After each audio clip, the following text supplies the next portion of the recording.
Manufactured vulnerability and RFK. I think we need to, as a top line item, is Donald J. Trump chose to put RFK Jr., a world renowned vaccine skeptic, with who has never provided any basis for the hesitancy or skepticism, or he's not a doctor. He's an attorney. He's a candidate, but he is somebody that has his own family can't run in the opposite direction fast enough. At this point, they're just they're appalled. I only wish that his dearly departed father and uncles could return and take him with them, because he is doing an out an, an incredible amount of damage to our country, but because of the nonstop um, fire hose of information, disinformation, noise, hue, cry, and then the corresponding exhaustion. We just don't see him each and every day.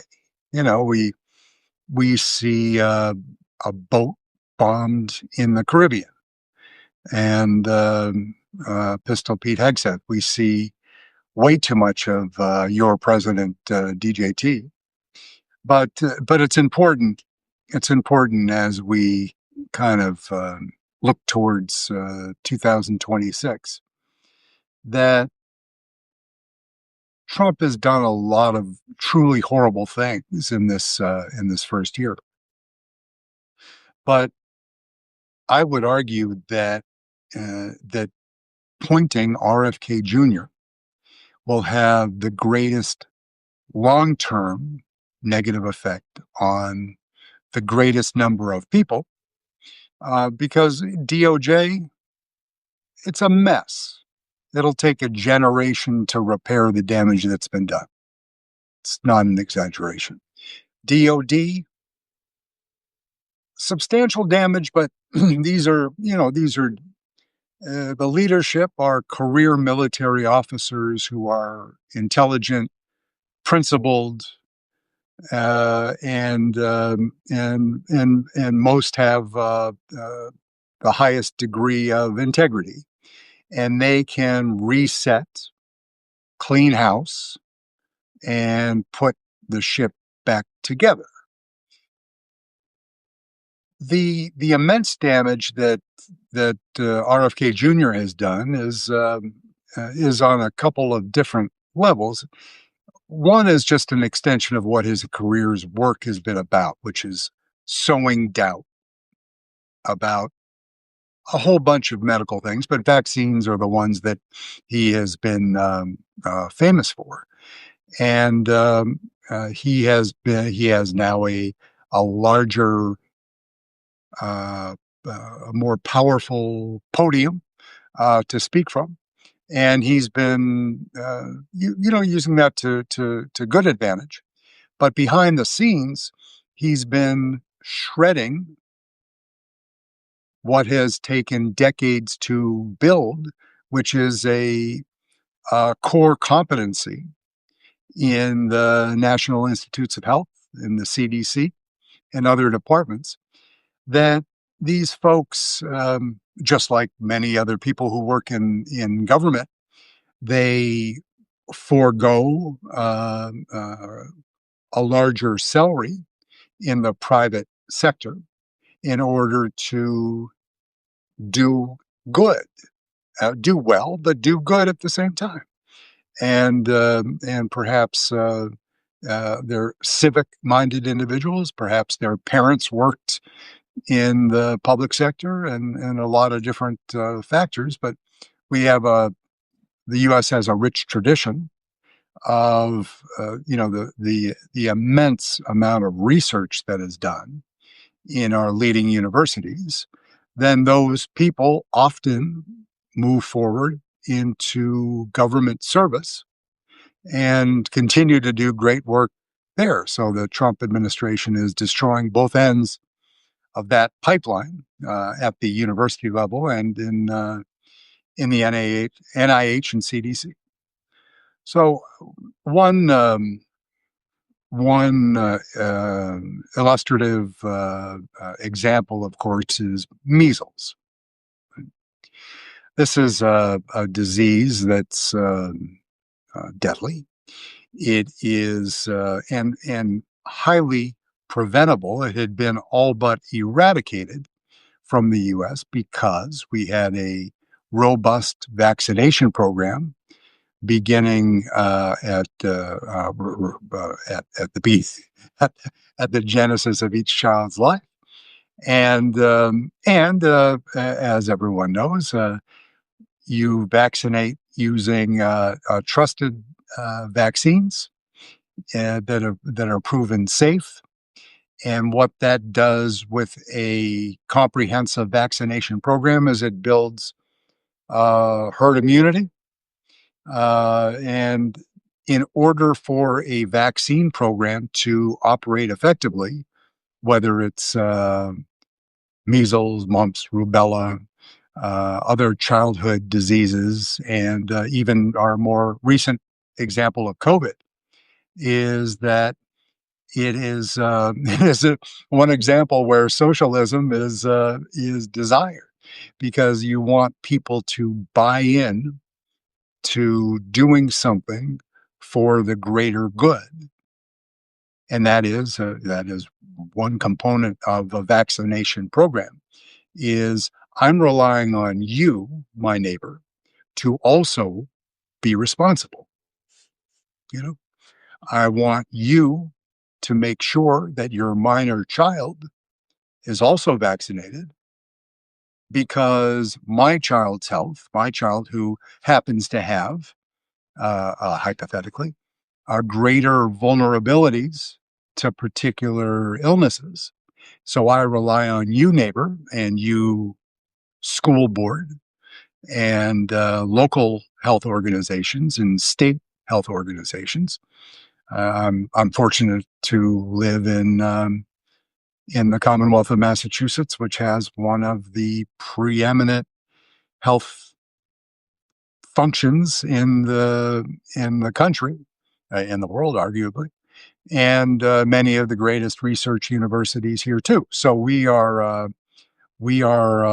hashtag blessed in that department.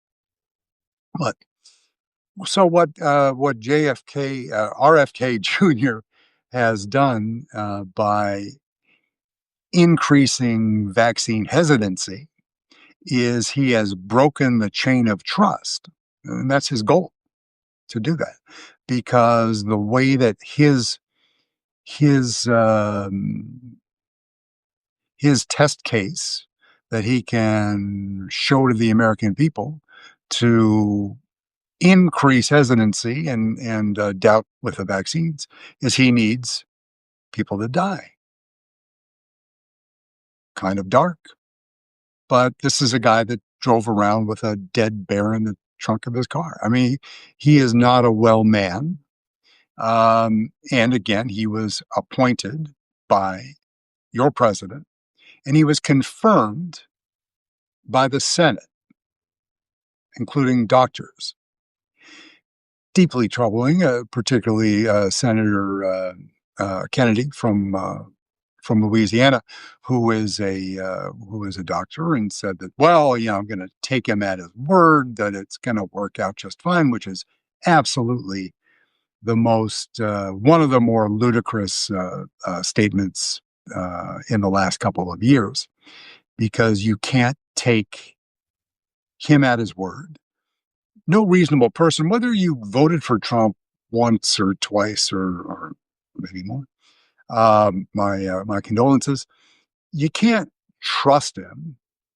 If you do, then that's willful blindness. I know if you're if you are a member of a cult, then that is partially outside of your control. But perhaps back at the beginning when you made that first vote, if you were aware of things in the world, the round Earth, the sun, the clock being right twice a day, that whole thing.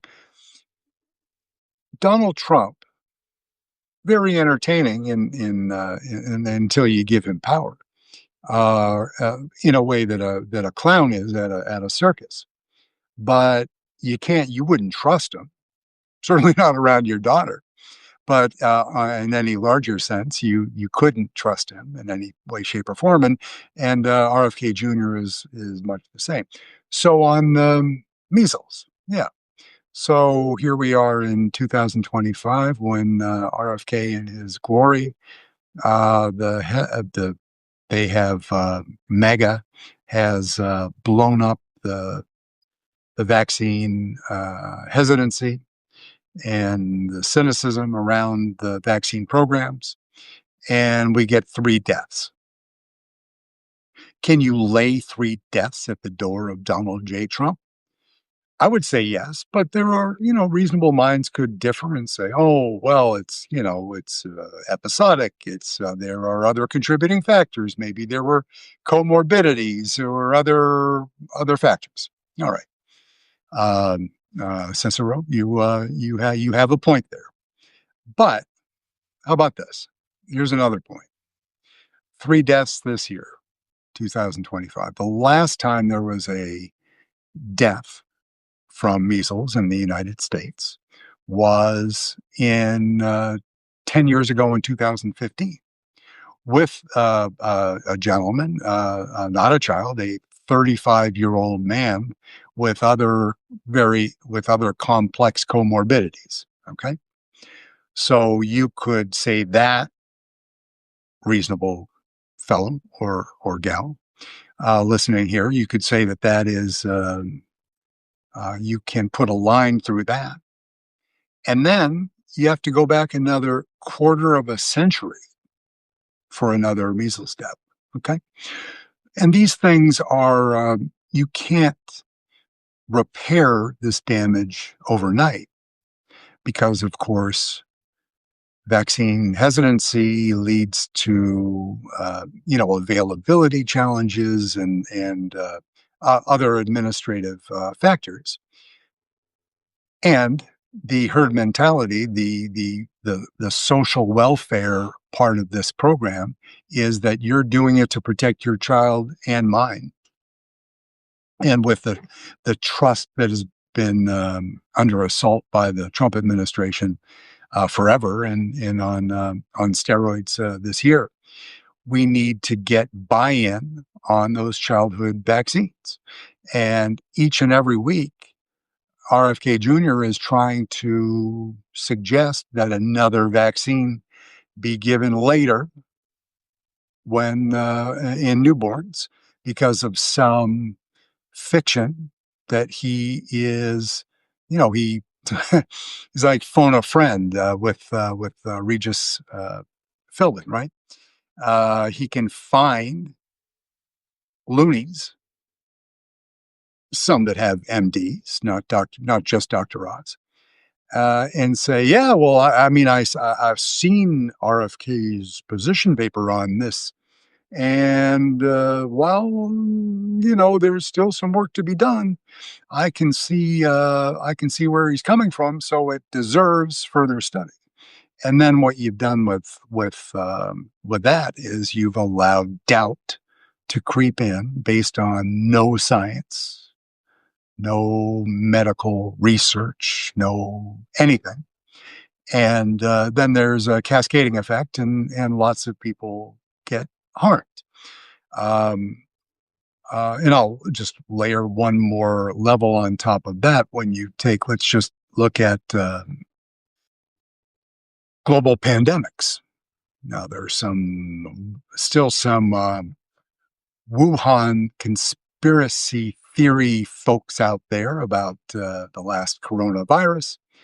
And yeah, is there any truth to the fact that the Chinese were doing experiments that got out of control, and there was whether via human, bird, or or Martian, that some of this virus got out, and I doubt it. I certainly haven't seen convincing evidence of that, but there's a lot of strange, if you've been alive in the last couple hours, it's a strange world. You know, there's an American president siding with his Russian state security controller, Vladimir Putin, to align against a democratic country like Ukraine, to align against the democratic countries in Europe, particularly in Western Europe, and the heir apparent to the U.S. throne, J.D. Vance, is affirmatively supporting the free speech rights of Nazi parties in, oh, I don't know, the birthplace of Nazis in Germany, AfD, right? So it's a strange world. We have to try to stay focused on a few things, and I know it's very hard, and there's a lot of information out there. But let's get to the vaccine thing. I mean, if we're just ending on preparedness for the next virus, coronavirus, how are we prepared? Lessons learned, of course. You know, coming out of the Trump administration when there was a lot of vaccine denier bullshit. And again, credit Trump when the time came, people in his administration in the program that accelerated the availability of the vaccine. Um, Credit, so they get credit for that. But that's about it. I mean, they caused the problem. They did hop to get the vaccines production up to speed, warp speed.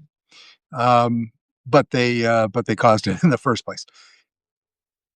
Right now, RFK, the epidemiologists, and others responsible for tracking the next coronavirus or avian flu virus or the next consequential virus that our country's going to face, whether it's born in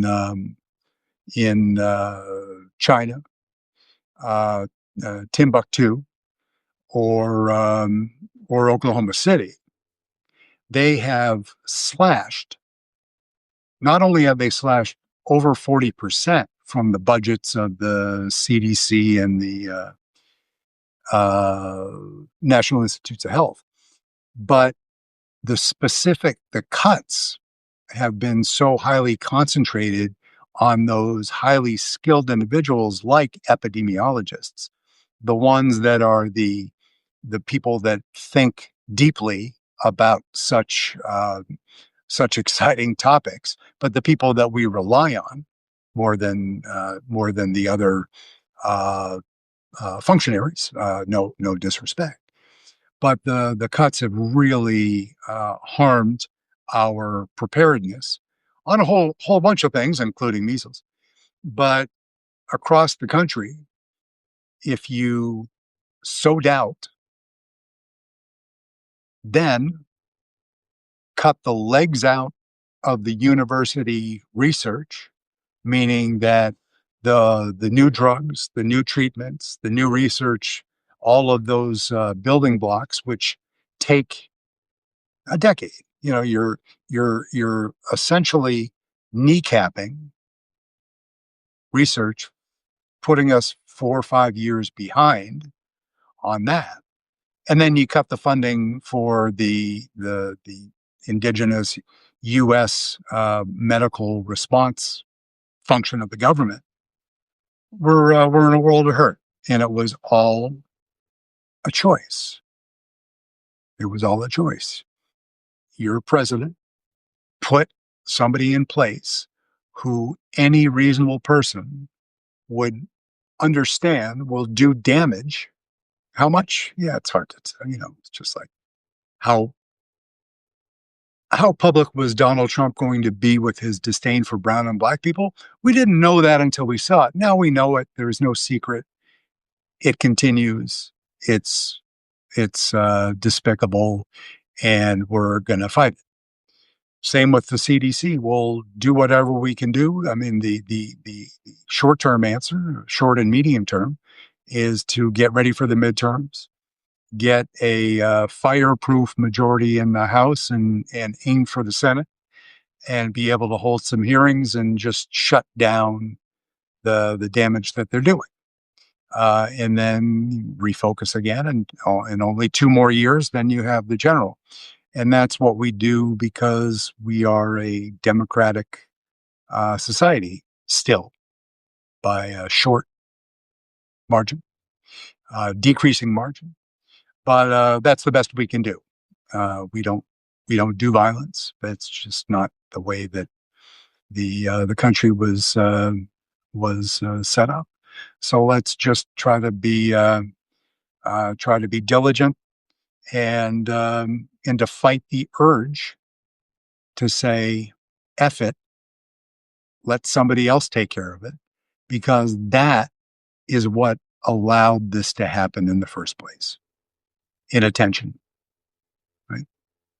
So, in any case, uh, wishing you all a beautiful day, and we'll check in again tomorrow, if not sooner. Thank you very much.